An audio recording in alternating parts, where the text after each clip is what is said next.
లూకాసు వార్త 22వ అధ్యాయము. పస్కా అనబడిన పులియని రొట్టెల పండుగ సమీపించెను. ప్రధాన యాజకులును శాస్త్రులును ప్రజలకు భయపడిరి గనుక ఆయనను ఏలాగు చంపింతుమని ఉపాయము వెదుకుచుండిరి. అంతటా 12 మంది శిష్యుల సంఖ్యలో చేరిన ఇస్కరియోతు అనబడిన యూదాలో సాతాను ప్రవేశించెను. కనుక వాడు వెళ్ళి ఆయనను వారికేలాగు అప్పగింపవచ్చునో దానిని గూర్చి ప్రధాన యాజకులతోనూ అధిపతులతోనూ మాటలాడెను. అందుకు వారు సంతోషించి వానికి ద్రవ్యమియ్య సమ్మతించిరి. వాడు అందుకు ఒప్పుకొని జనసమూహము లేనప్పుడు ఆయనను వారికి అప్పగించుటకు తగిన సమయము వెదకుచుండెను. పస్కా పశువును వధింపవలసిన పులియని రొట్టెల దినము రాగా యేసు పేతురును యోహానును చూచి, మీరు వెళ్ళి మనము భుజించుటకై పస్కాను మన కొరకు సిద్ధపరచుడని వారిని పంపెను. వారు మేమెక్కడ సిద్ధపరచగోరుచున్నావని ఆయనను అడగగా ఆయన, ఇదిగో, మీరు పట్టణములో ప్రవేశించినప్పుడు నీళ్లకుండ మోసుకొని పోవుచున్న ఒకడు మీకు ఎదురుగా వచ్చును. అతడు ప్రవేశించు ఇంటిలోనికి అతని వెంట వెళ్ళి, నేను నా శిష్యులతో కూడా పస్కాను భుజించుటకు విడిది గది ఎక్కడని బోధకుడు నిన్ను అడుగుచున్నాడని ఇంటి యజమానునితో చెప్పుడి. అతడు సామాగ్రి గల ఒక గొప్ప మేడగది మీకు చూపించును. అక్కడ సిద్ధపరచుడని వారితో చెప్పెను. వారు వెళ్ళి ఆయన తమతో చెప్పినట్టు కనుగొని పస్కాను సిద్ధపరచిరి. ఆ గడియ వచ్చినప్పుడు ఆయనయు ఆయనతో కూడా అపోస్తలులను పంక్తిని కూర్చుండిరి. అప్పుడు ఆయన, నేను శ్రమ పడక మునుపు మీతో కూడా ఈ పస్కాను భుజింపవలెనని మిక్కిలి ఆశపడితిని. అది దేవుని రాజ్యములో నెరవేరు వరకు ఇక ఎన్నడూనూ దాని భుజింపనని మీతో చెప్పుచున్నానని వారితో చెప్పి, ఆయన గిన్నె ఎత్తుకొని కృతజ్ఞతాస్థుతులు చెల్లించి, మీరు దీనిని తీసుకొని మీలో పంచుకొనుడి. ఇక మీదట దేవుని రాజ్యము వచ్చు వరకు నేను ద్రాక్షారసము త్రాగనని మీతో చెప్పుచున్నానెను. పిమ్మట ఆయన ఒక రొట్టె పట్టుకొని కృతజ్ఞతాస్థుతులు చెల్లించి దాని విరచి వారికిచ్చి, ఇది మీ కొరకు ఇయ్యబడుచున్న నా శరీరము, నన్ను జ్ఞాపకము చేసుకొనుటకు దీనిని చేయుడని చెప్పెను. ఆ ప్రకారమే భోజనమైన తరువాత ఆయన గిన్నెయు పట్టుకొని, ఈ గిన్నె మీ కొరకు చిందింపబడుచున్న నా రక్తము వలననైన క్రొత్త నిబంధన. ఇదిగో, నన్ను అప్పగించువాని చెయ్యి నాతో కూడా ఈ బల్ల మీద ఉన్నది. నిర్ణయింపబడిన ప్రకారము మనుష్య కుమారుడు పోవుచున్నాడు కాని ఆయన ఎవరి చేత అప్పగింపబడుచున్నాడో ఆ మనుష్యునికి శ్రమ అని చెప్పెను. వారు ఈ పనిని చేయబోవు వాడెవరో అని తమలో తాము అడుగుకొనసాగిరి. తమలో ఎవడు గొప్పవాడుగా ఎంచబడునో అను వివాదము వారిలో పుట్టగా ఆయన వారితో ఇట్లనెను, అన్యజనములలో రాజులు వారి మీద ప్రభుత్వము చేయుదురు. వారి మీద అధికారము చేయువారు ఉపకారులనబడుదురు. మీరైతే అలాగూ ఉండరాదు. మీలో గొప్పవాడు చిన్నవాని వలెను, అధిపతి పరిచారకుని వలెను ఉండవలెను. గొప్పవాడెవడు?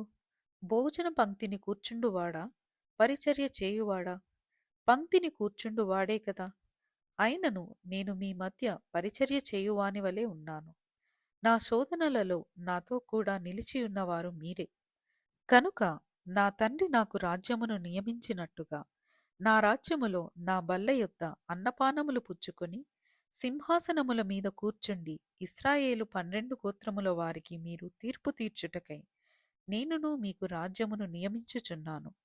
సీమోను, సీమోను, ఇదిగో, సాతాను మిమ్మును పట్టి గోధుమల వలె జల్లించుటకు మిమ్మును కోరుకొనెను గాని నీ నమ్మిక తప్పిపోకుండునట్లు నేను నీ కొరకు వేడుకొంటిని. నీ మనసు తిరిగిన తరువాత నీ సహోదరులను స్థిరపరచుమని చెప్పెను. అయితే అతడు, ప్రభువా, నీతో కూడా చెరలోనికిని మరణమునకును వెళ్ళుటకు సిద్ధముగా ఉన్నానని ఆయనతో అనగా ఆయన, పేతురు, నీవు నన్నెరుగనని ముమ్మారు చెప్పు వరకు నేడు కోడి కూయదని నీతో చెప్పుచున్నానెను. మరియు ఆయన, సంచియు జాలియు చెప్పులను లేకుండా నేను మిమ్మును పంపినప్పుడు మీకు ఏమైనను తక్కువ ఆయనా అని వారిని అడిగినప్పుడు వారు ఏమీయూ తక్కువ కాలేదనిరి. అందుకాయన, ఇప్పుడైతే సంచి గలవాడు సంచియు జాలియు తీసుకొని పోవలెను, కత్తి లేనివాడు తన బట్ట నమ్మి కత్తి కొనుక్కొనవలెను. ఆయన అక్రమకారులలో ఒకడుగా ఎంచబడిను అని వ్రాయబడిన మాట నాయందు నెరవేరవలసియున్నది. ఏలయనగా నన్ను గూర్చిన సంగతి సమాప్తమవుచున్నదని మీతో చెప్పుచున్నానెను. వారు, ప్రభువా, ఇదిగో ఇక్కడ 2 కత్తులున్నవనగా చాలునని ఆయన వారితో చెప్పెను. తరువాత ఆయన బయలుదేరి తన వాడుక చొప్పున ఒలీవల కొండకు వెళ్ళగా శిష్యులను ఆయన వెంట వెళ్ళిరి. ఆ చోటు చేరి ఆయన వారితో, మీరు శోధనలో ప్రవేశించకుండునట్లు ప్రార్థన చేయుడని చెప్పి వారి యొద్ద నుండి రాతివేత దూరము వెళ్ళి మోకాళ్ళూని, తండ్రి, ఈ గిన్నె నా యొద్ద నుండి తొలగించుటకు నీ చిత్తమైతే తొలగించుము. అయినను నా ఇష్టము కాదు, నీ చిత్తమే సిద్ధించునుగాక అని ప్రార్థించెను. అప్పుడు పరలోకము నుండి ఒక దూత ఆయనకు కనబడి ఆయనను బలపరిచెను. ఆయన వేదనపడి మరింత ఆతురముగా ప్రార్థన చేయగా ఆయన చెమట నేలపడుచున్న గొప్ప రక్త బిందువు వలె ఆయను. ఆయన ప్రార్థన చాలించి లేచి తన శిష్యుల యొద్దకు వచ్చి వారు దుఃఖము చేత నిద్రించుట చూచి, మీరెందుకు నిద్రించుచున్నారు? శోధనలో ప్రవేశించకుండునట్లు లేచి ప్రార్థన చేయుడని వారితో చెప్పెను. ఆయన ఇంకనూ మాటలాడుచుండగా ఇదిగో జనులు గుంపుగా వచ్చిరి. 12 మందిలో యూదా అనబడిన వాడు వారికంటే ముందుగా నడిచి యేసును ముద్దు పెట్టుకొనుటకు ఆయన యొద్దకు రాగా, యేసు, యూదా, నీవు ముద్దు పెట్టుకొని మనుష్య కుమారుని అప్పగించుచున్నావా అని వానితో అనగా, ఆయన చుట్టూ ఉన్నవారు జరగబోవు దానిని చూచి, ప్రభువా, కత్తితో నరుకుదుమా అని ఆయనను అడిగిరి. అంతలో వారిలో ఒకడు ప్రధాన యాజకుని దాసుని కొట్టి వాని కుడి చెవి తెగ నరికెను. అయితే యేసు, ఈ మట్టుకు తాళుడని చెప్పి వాని చెవి ముట్టి బాగుచేసెను. యేసు తన్ను పట్టుకొన వచ్చిన ప్రధాన యాజకులతోనూ దేవాలయపు అధిపతులతోనూ పెద్దలతోనూ, మీరు బందిపోటు దొంగ మీదికి వచ్చినట్టు కత్తులతోనూ గుదీలతోనూ బయలుదేరి వచ్చిదిరా? నేను అనుదినము మీ చెంత దేవాలయములో ఉన్నప్పుడు మీరు నన్ను పట్టుకొనలేదు. అయితే ఇది మీ గడియయు అంధకార సంబంధమైన అధికారమును అనెను. వారాయనను పట్టి ఈడ్చుకొని పోయి ప్రధాన యాజకుని ఇంటిలోనికి తీసుకొని పోయిరి. పేతురు దూరముగా వారి వెనక వచ్చుచుండెను. అంతట కొందరు నడుముంగిట మంటవేసి చుట్టూ కూర్చుండినప్పుడు పేతురును వారి మధ్య కూర్చుండెను. అప్పుడొక చిన్నది ఆ మంట వెలుతురులో అతడు కూర్చుండుట చూచి అతని తేరి చూచి వీడును అతనితో కూడా ఉండెనని చెప్పెను. అందుకు పేతురు, అమ్మాయి, నేనతని నెరుగననెను.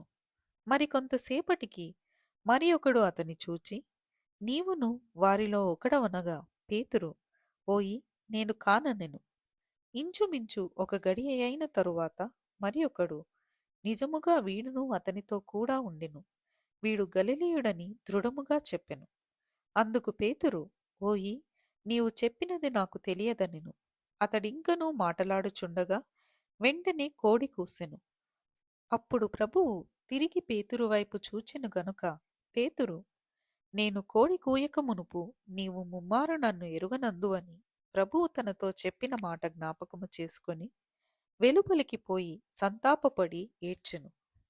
యేసును పట్టుకొనిన మనుషులు ఆయనను అపహసించి కొట్టి ఆయన ముఖము కప్పి, నిన్ను కొట్టిన వాడెవడో ప్రవచింపుమని ఆయనను అడిగి ఆయనకు విరోధముగా ఇంకనూ అనేక దూషణ వచనములాడిరి.